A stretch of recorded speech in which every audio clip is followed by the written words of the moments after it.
Je passe sans ralentir. A. Je ralentis et je passe. B. Je m'arrête. C.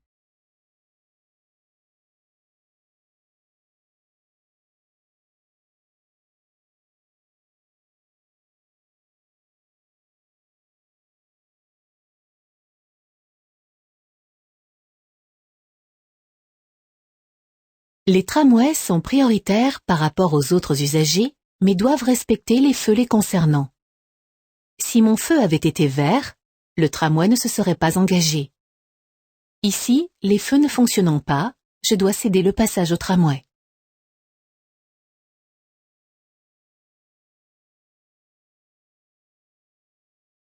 Je veux payer avec ma carte bancaire. Je suis bien placé pour franchir ce poste de péage. Oui. A. Non. B.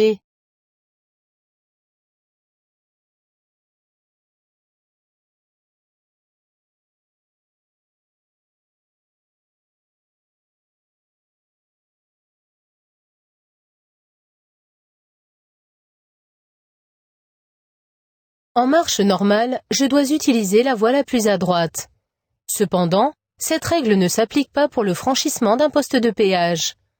La voie où je me trouve est surmontée d'un panneau lumineux indiquant que je peux payer par carte bleue. Je suis donc bien placé pour franchir ce poste de péage.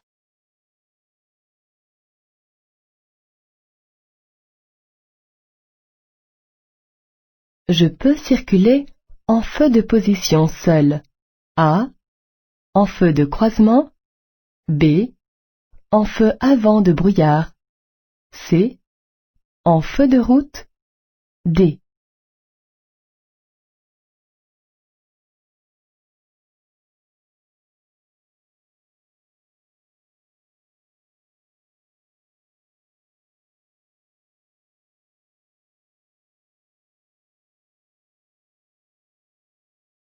La visibilité étant réduite par les chutes de neige, je dois prendre mes dispositions pour être bien vu par les autres usagers, sans pour autant les éblouir.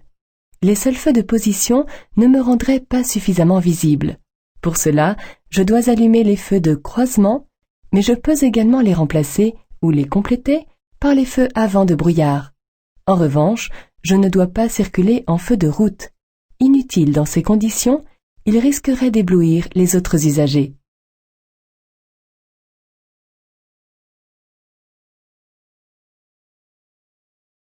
Je vais au bord de mer. J'allume le clignotant droit. Oui. A. Non. B. J'allume le clignotant gauche. Oui. C. Non. D.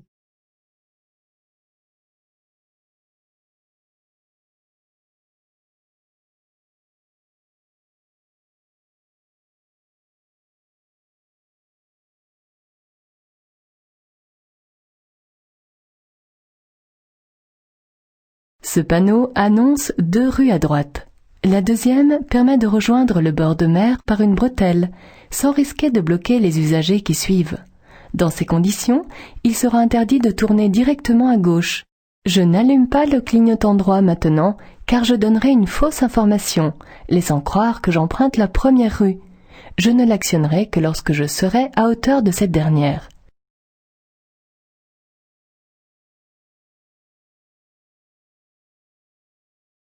En agglomération, pour parcourir 2 km, il faut en moyenne, en voiture, 2 minutes, A, 5 minutes, B, à vélo, 4 minutes, C, 8 minutes, D.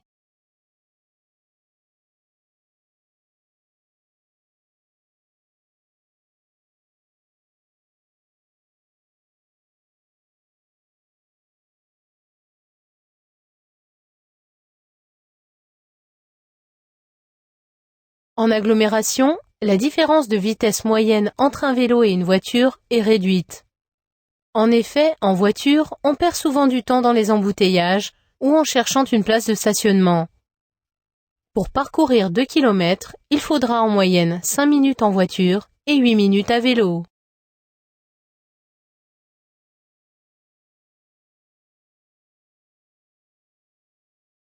À partir de ce panneau, le stationnement sera à durée limitée, A, payant, B, à alternance semi-mensuelle, C, interdit, D.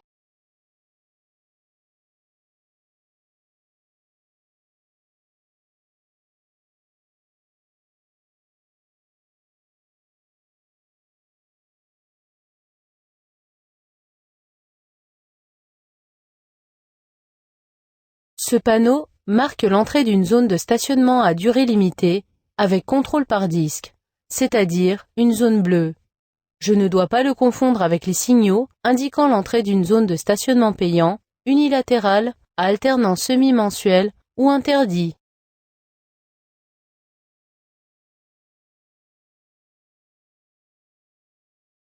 Dans cette situation, la position du chat est dangereuse. Pour les passagers, oui, A, non, B. Pour lui-même, oui, C, non, D.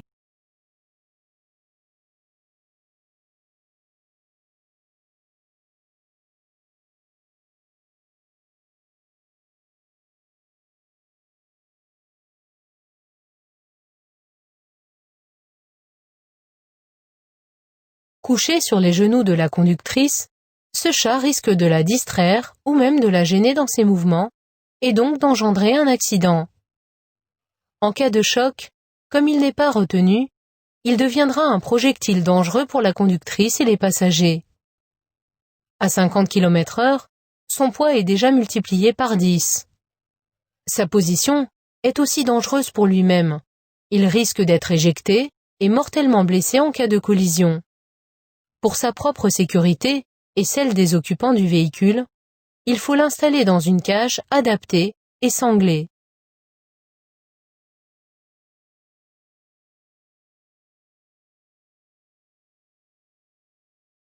Pour faire un prédiagnostic et contrôler si la victime respire, je vérifie si sa poitrine se soulève. Oui, A. Non, B. Je m'approche de son visage pour détecter son souffle. Oui, C. Non, D.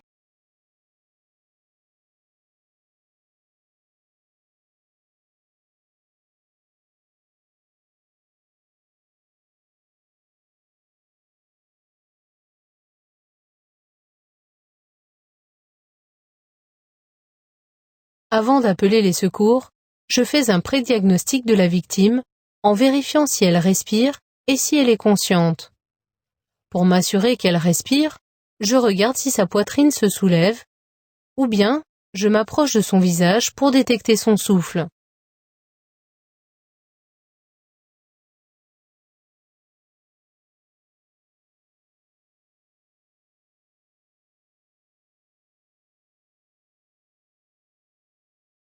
Je circule en feu de croisement. Je risque une amende de 4e classe.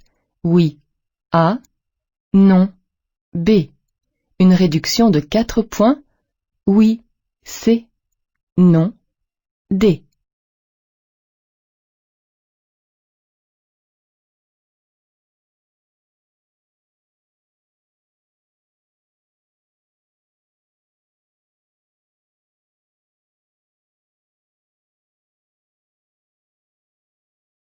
Circulant seul sur une chaussée non éclairée, je dois utiliser les feux de route afin de voir mieux et plus loin.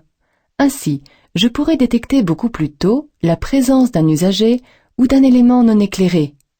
Ici, si je roule avec les seuls feux de croisement, je risque une amende de 4e classe. En revanche, une réduction de 4 points n'est prévue que si je roule sans éclairage.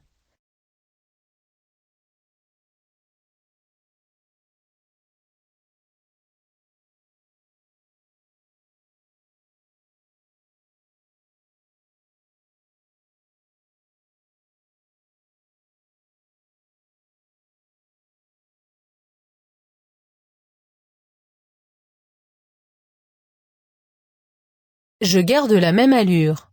A. J'accélère. B. Je m'engage. C.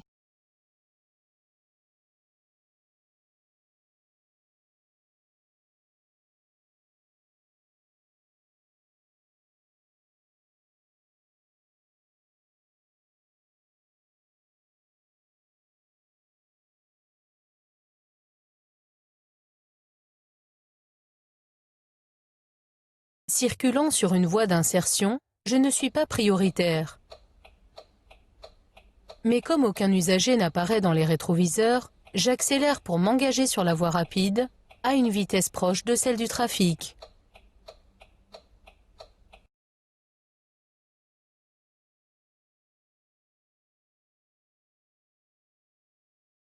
Cette conductrice est prête pour démarrer? Oui. A. Non. B.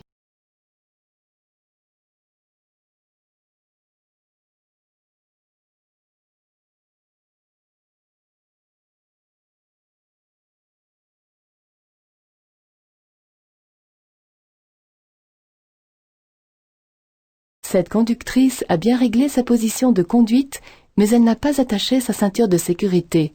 Elle n'est donc pas prête pour démarrer. La ceinture doit être bouclée avant de mettre le moteur en marche.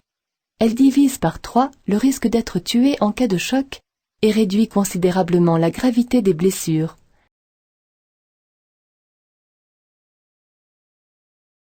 Je ralentis pour faciliter le passage du camion.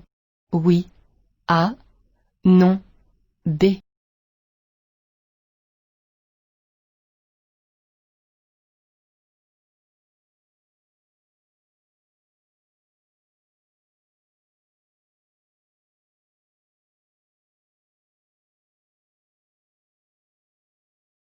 La ligne discontinue de droite délimite une voie d'accélération ou une voie de séparation. Dans un cas, comme dans l'autre, le camion devra me laisser passer s'il désire emprunter ma voie. Par conséquent, je n'ai pas de raison de ralentir pour lui faciliter le passage. Ce ralentissement gênerait et pourrait surprendre les usagers qui me suivent.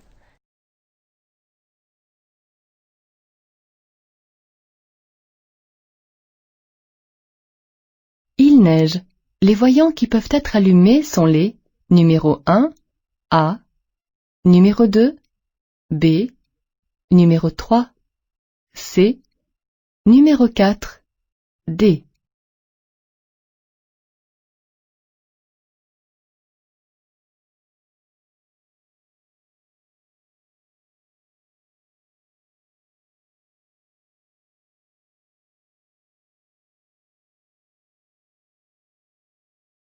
Partant de neige, j'utilise les feux qui me permettent d'être bien visible sans éblouir.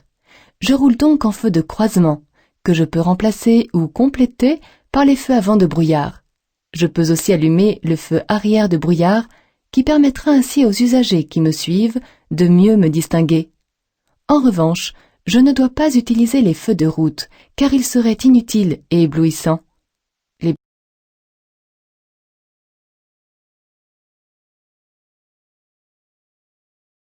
Je laisse passer la voiture grise. A. Je m'engage. B.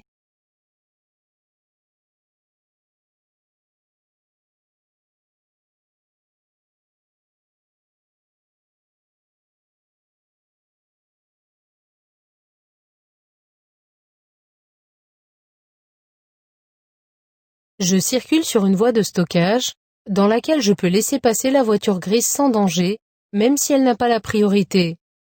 Si je ne m'arrête pas, la voiture visible dans mon rétroviseur intérieur pourrait percuter le véhicule gris.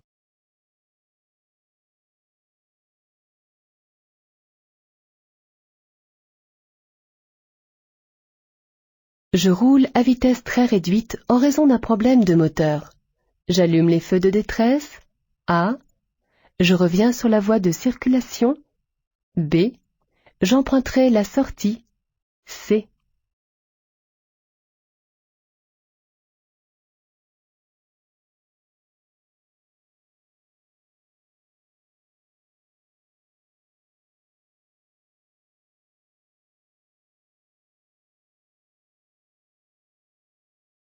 Contraint de rouler très lentement en raison d'un problème mécanique, j'allume les feux de détresse afin de ne pas surprendre les usagers qui arrivent derrière. Je ne reviens pas sur la voie de circulation. Je reste au contraire le plus possible à droite en utilisant la bande d'arrêt d'urgence qui n'est pas très large à cet endroit. Sur cette voie rapide, mon allure très lente constitue une gêne et un danger pour la circulation. J'emprunterai donc la sortie annoncée.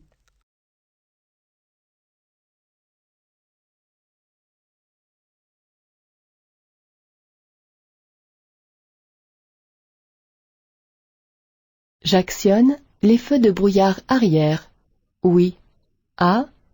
Non. B. Le chauffage. Oui. C. Non. D.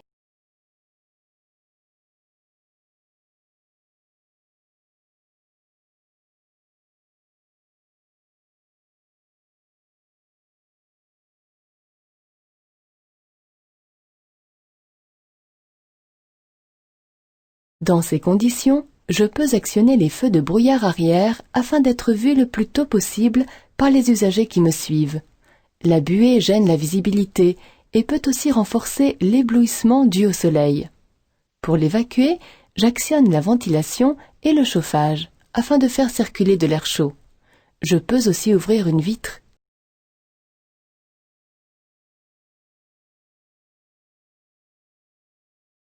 À 500 mètres, je pourrais faire un arrêt. Oui. A. Non. B. Stationner. Oui. C. Non. D.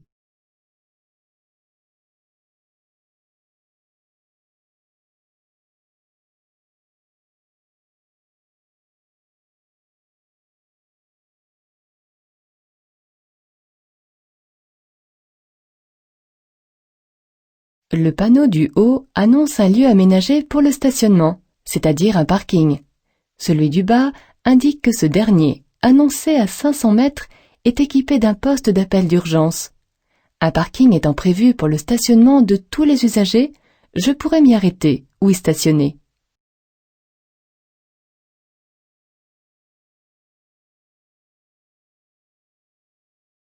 Je vais tout droit. Je me prépare à céder le passage à droite. Oui. A. Non. B.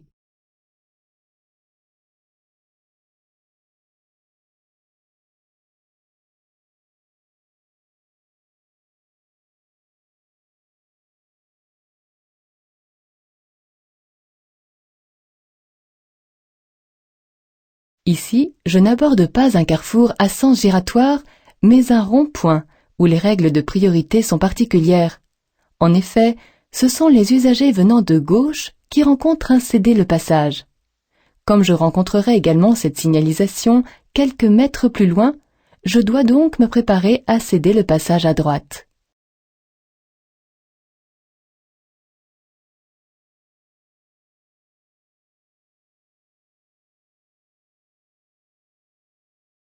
La signalisation indique un cours d'eau, A, une entrée d'agglomération, B, un lieu-dit, C, une interdiction de dépasser tout véhicule, D.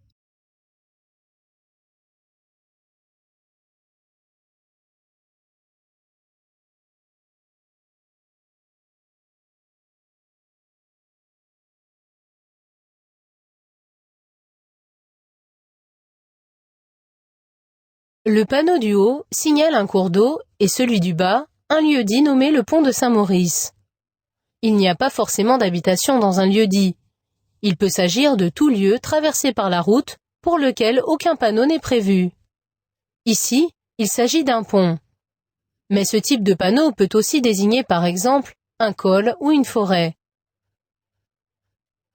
La ligne de dissuasion n'interdit pas de dépasser tout véhicule, puisqu'elle autorise le dépassement des véhicules très lents. Enfin, aucun panneau n'indique ici une entrée d'agglomération.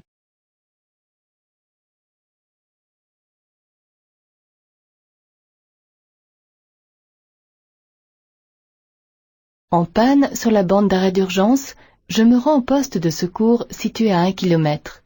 J'invite mes passagers à rester dans la voiture, A, descendre du côté droit, B, passer de l'autre côté de la glissière de sécurité, C.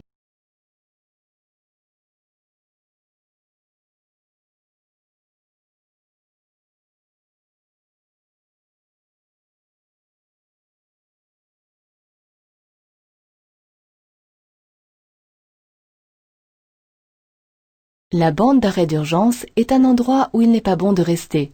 Les collisions entre un véhicule arrêté et un autre roulant un peu trop à droite y sont fréquentes et particulièrement meurtrières.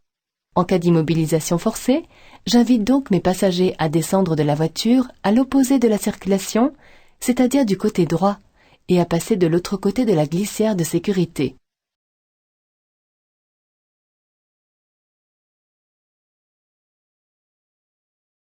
L'expérience permet de sélectionner les indices utiles, oui, A, non, B.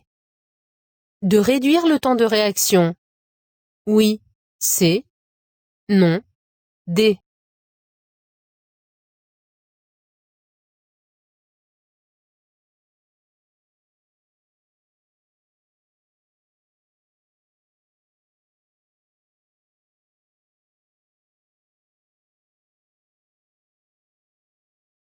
L'expérience du conducteur permet une meilleure connaissance des diverses situations qu'il a rencontrées. Cette expérience lui permet donc de mieux trier les indices, ainsi que de réduire le temps de réaction.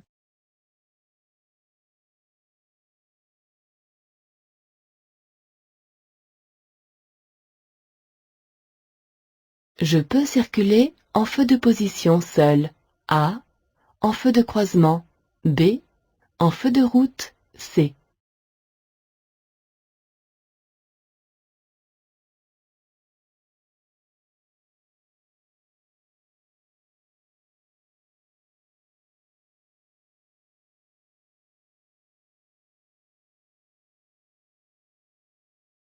Le panneau qui indique l'entrée du tunnel oblige à circuler en feu de croisement. Dans ce cas, l'usage des seuls feux de position est interdit. L'éclairage permettant de bien voir la route, les feux de route, inutiles dans ces conditions, risqueraient d'éblouir d'autres usagers.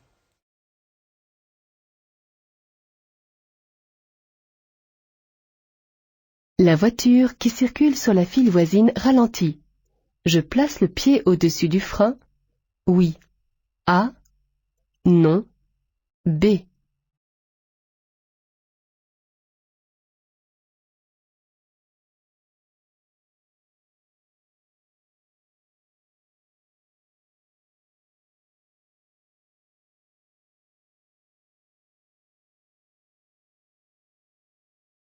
La voiture qui circule sur la file voisine ralentit pour une raison que j'ignore.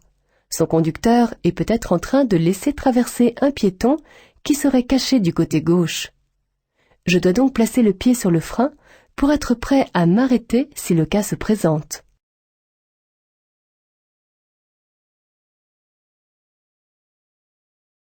Ce piéton marche du bon côté. Oui, A. Non, B. Je ralentis. Oui, C. Non, D.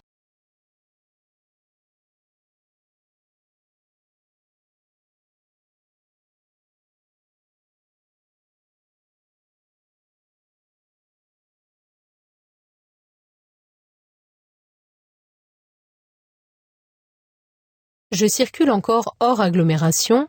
Les piétons doivent marcher du côté gauche, face au danger. Ce piéton marche donc du bon côté.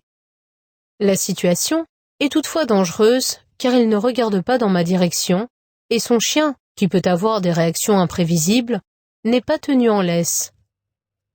Le virage masquant la visibilité, les possibilités de me déporter à gauche sont réduites si je croise un véhicule.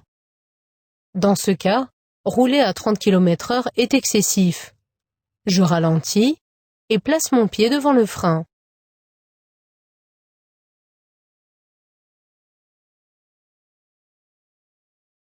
La voiturette s'est serrée à droite. Je dépasse. Oui. A. Non. B.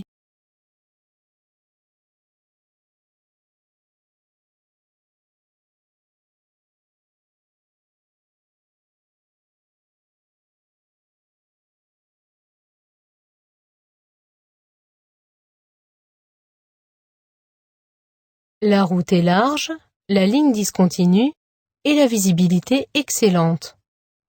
Bien que la voiturette s'est serrée à droite, le dépassement serait risqué car un véhicule arrive en face. En effet, il y a trop peu d'espace latéral pour passer entre ces deux véhicules. il suffirait que l'un d'eux fasse un écart pour entraîner un accident.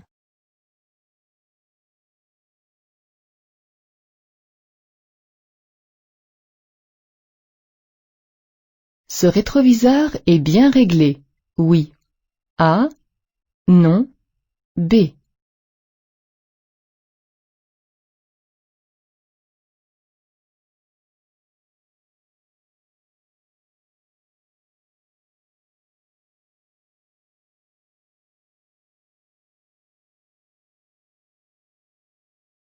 La poignée de la portière arrière apparaissant dans l'angle inférieur droit, mon rétroviseur est bien réglé. Un bon réglage permet de réduire les angles morts. Les rétroviseurs extérieurs gauche actuels, dits panoramiques, limitent les angles morts, mais il faut être vigilant car ils donnent aussi l'impression que les autres usagers sont plus éloignés.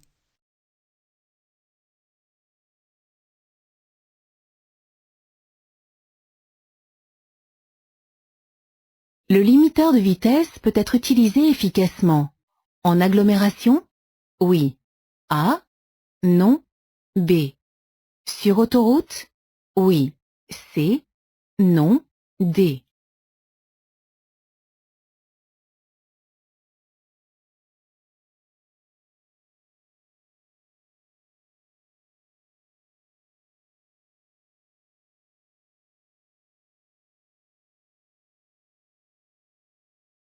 Le limiteur de vitesse empêche de dépasser la vitesse maximale que le conducteur a programmée. Contrairement au régulateur, il peut être utilisé efficacement sur tous les types de réseaux, que ce soit en agglomération ou sur autoroute.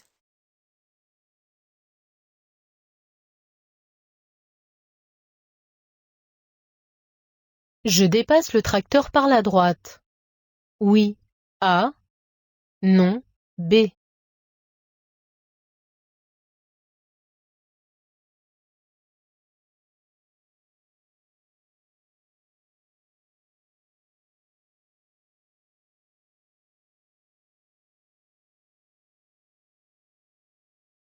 En regardant devant moi et dans mon rétroviseur, je constate que je circule sur une voie d'accélération. Le tracteur circule sur la chaussée où je vais m'insérer. Le disque précise que sa vitesse ne doit pas dépasser 25 km/h. Je roule beaucoup plus vite que lui et l'espace devant moi est suffisant pour prendre de la vitesse. Je peux donc dépasser ce tracteur par la droite. Cela ne me dispense pas de surveiller attentivement mes rétroviseurs et en vision directe pour m'assurer qu'entre-temps, aucun véhicule n'entreprend de dépassement.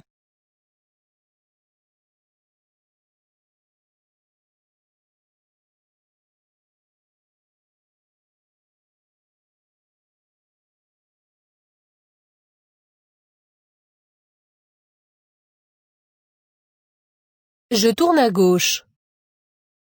J'allume immédiatement le clignotant. A. Je serre l'axe médian. B. Je freine dès maintenant. C.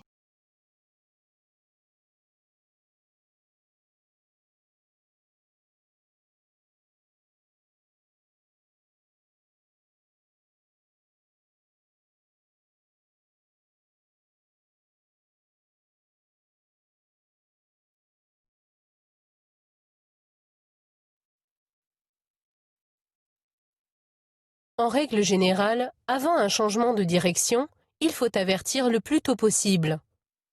Pour tourner à gauche sur une chaussée à double sens, je serre l'axe médian dès que j'ai averti. Mais ici, j'aperçois un autocar qui s'apprête à tourner à sa gauche. Sa roue avant est déjà bien braquée. À cause de son gabarit, l'autocar va devoir couper le tournant et donc empiéter sur ma voie. Au lieu de serrer l'axe médian, je serre à droite. Cette situation m'oblige à ralentir plus tôt et donc à freiner dès maintenant. Dans ce contexte, allumer le clignotant immédiatement ne sert à rien. J'avertirai au moment où la chaussée s'élargit et je serrerai l'axe médian après avoir croisé l'autocar.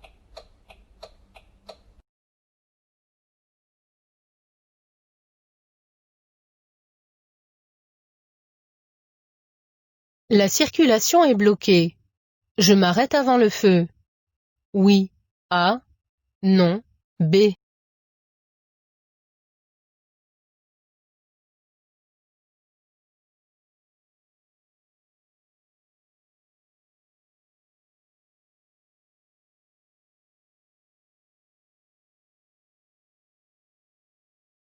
Le feu est vert, mais je ne dois pas m'engager dans l'intersection si je risque d'y rester bloqué quand le feu passera au jaune, puis au rouge. La signalisation m'interdit de tourner à droite. Le carrefour est bloqué, aussi bien pour aller tout droit que pour tourner à gauche, puisque des véhicules y sont arrêtés dans les deux voies. Je ne pourrai m'engager que lorsque je serai certain de pouvoir dégager entièrement l'intersection. Ici, je m'arrête avant le feu.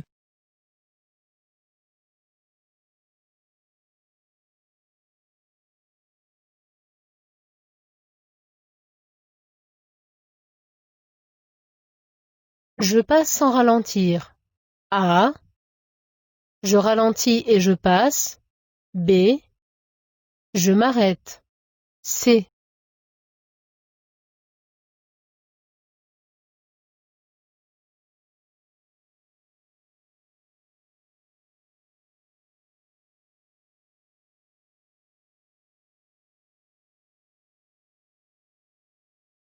Du côté gauche, deux piétons entament la traversée de la chaussée sur le passage matérialisé. Je dois m'arrêter pour leur céder le passage.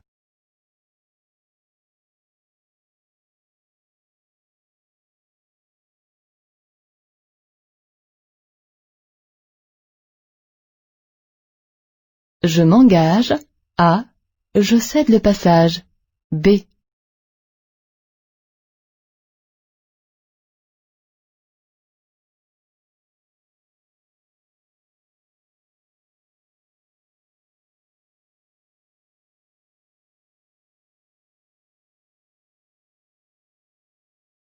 L'usager de droite qui rencontre un céder le passage doit me laisser la priorité. Par conséquent, je m'engage tout en m'assurant qu'il m'a bien vu arriver.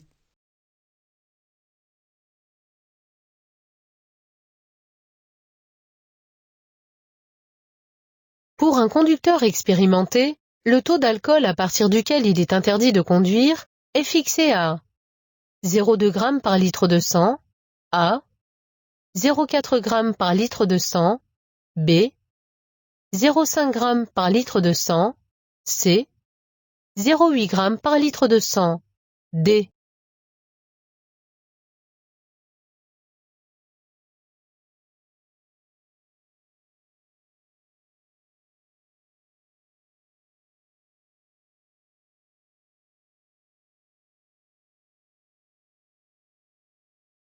Le taux d'alcool à partir duquel il est interdit de conduire est fixé à 0,2 g par litre de sang pour un conducteur novice, mais à 0,5 g par litre de sang pour un conducteur expérimenté. Cette mesure correspond à 0,25 mg par litre d'air expiré. À partir de 0,8 g par litre de sang, soit 0,40 mg par litre d'air expiré, l'infraction ne constitue plus une contravention, mais un délit.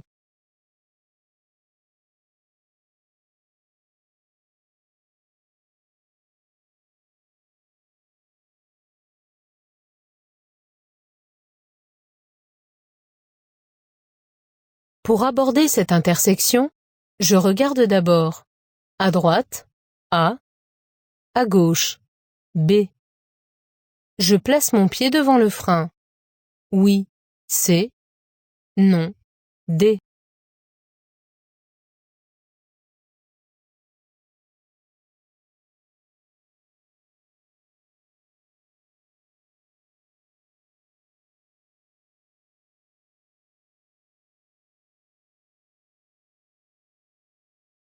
Ce panneau indique qu'à l'intersection que j'aborde, c'est le régime de la priorité à droite qui s'applique.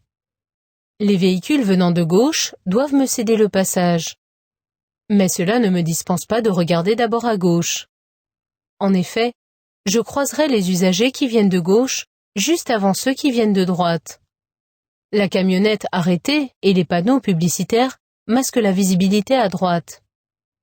Pour être prêt à céder le passage, si un véhicule débouche de droite, je place mon pied devant le frein.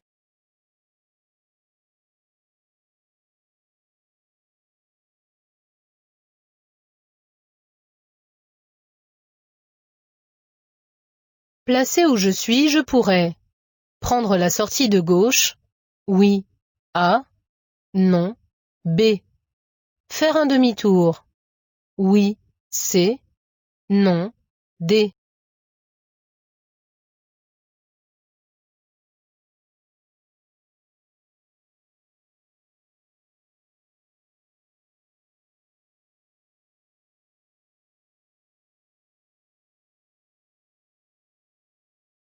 J'aborde un carrefour à sens giratoire.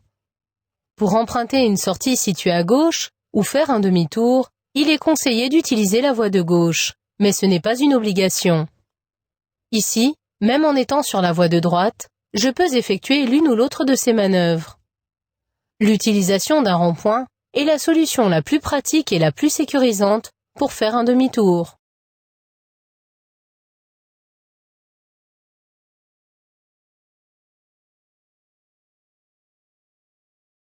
Le risque d'éclatement d'un pneumatique augmente lorsque la vitesse est élevée? Oui. A. Non. B. Lorsqu'il fait chaud? Oui. C.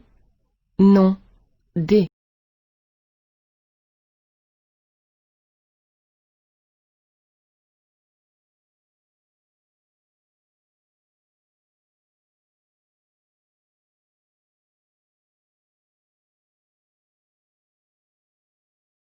Le risque d'éclatement d'un pneumatique augmente lorsque la vitesse est élevée et lorsqu'il fait chaud. 22% des accidents graves qui se produisent sur autoroute au mois d'août sont causés par l'éclatement ou le déchappage d'un pneu.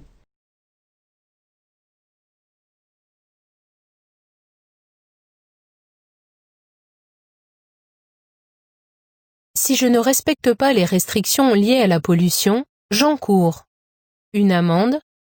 Oui. A. Non. B. Une immobilisation du véhicule? Oui. C. Non. D.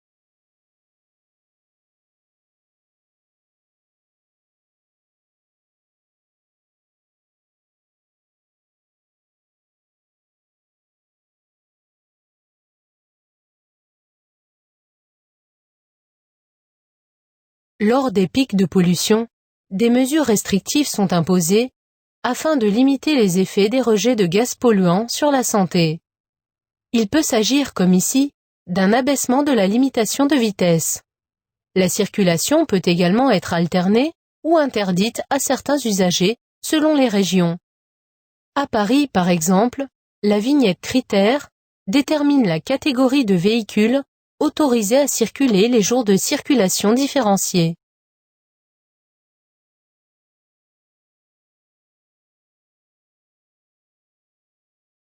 Je place mon pied devant le frein. Oui. A. Non. B. J'anticipe un éventuel arrêt. Oui. C. Non. D.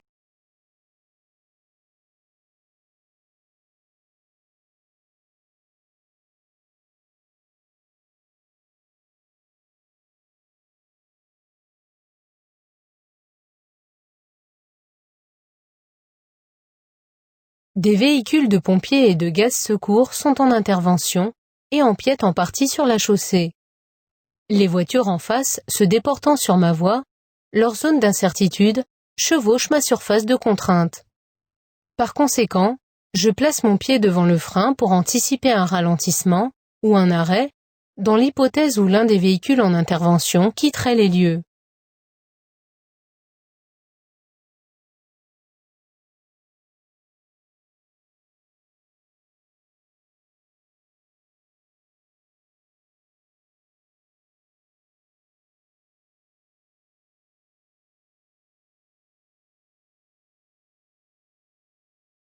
Je reste derrière ce véhicule. A. Je le dépasse. B.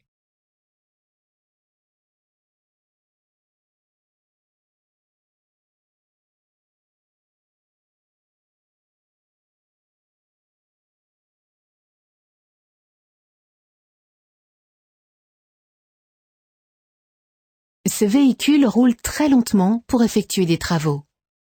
Mais je ne peux pas le dépasser pour le moment, car une voiture arrive en face. Je reste donc derrière lui.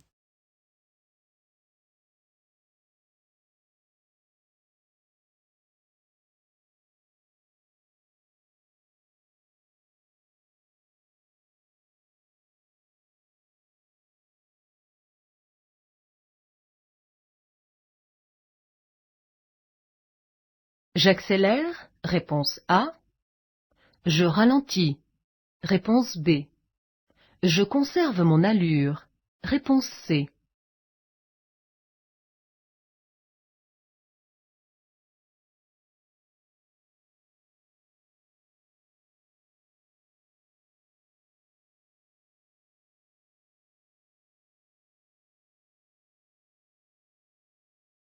Le cyclomotoriste a certainement franchi un feu rouge.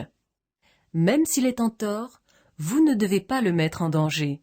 C'est pourquoi, malgré votre feu vert, vous devez ralentir pour qu'il finisse de franchir l'intersection.